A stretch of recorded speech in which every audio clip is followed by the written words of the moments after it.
पाक बहरिया ने हंगूर क्लास आबदोज़ जो है वो अपने फ्लीट में शामिल कर ली है। चीन में होने वाली एक पुरवकार तकरीब में ये आबदोज़ पाक बहरिया के हवाले की गई है।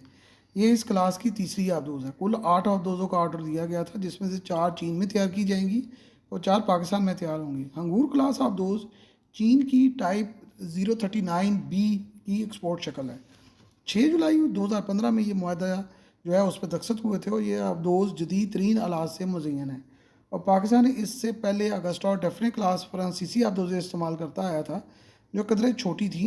अगस्टा का वज़न तकरीबन 1700 टन है, जबकि अंगूर का वज़न उससे दुगना तकरीबन 3600 टन होता है। अंगूर आबदोज़ जो है वो क्रूज़ मिसाइलों से लेस होती है और एंटी शिप एंटी आबदोज़ सलाहियतों की मालिक होती है।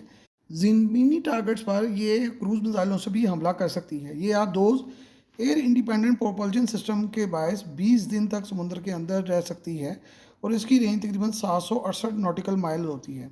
लेकिन ये एयर इंडिपेंडेंट और डीजल इलेक्ट्रिक दोनों को इस्तेमाल करे तो इसकी रेंज जो है वो 2000 नॉटिकल माइल्स हो जाती है और ये समुद्र के अंदर तकरीबन 65 दिन तक रह सकती है। ये समुद्र के अंदर तकरीबन 300 से 350 मीटर की गहराई तक जा सकती है, जिससे इसका पता लगाने में बड़ी दुश्वारी हो सकती है। इस आबदोज़ के इंजन की आवाज़ बहुत कम है, इसलिए इस आबदोज़ को आसानी से ट्रैक नहीं किया जा सकता और ये चीन की आबदोज़ों में एक नई जो है पेश रफ्त है, क्योंकि इससे पहले उनकी आबदोज़ों की आवाज़ जो है वो ज़्यादा होती थी और ट्रैक करना आसान होता था। इसी तरह की जो आबदोज़ें हैं वो थाईलैंड ने भी खरीदी हैं और पाकिस्तान नेवी ने भी खरीदी हैं। और ऐसी 20 आबदोज़ें चीन की अपनी बहरिया के भी ज़रिए इस्तेमाल हैं, जो मुस्तकबिल में पाकिस्तान की बहरिया के लिए एक शानदार ताकत का मुजाहरा कर सकती हैं।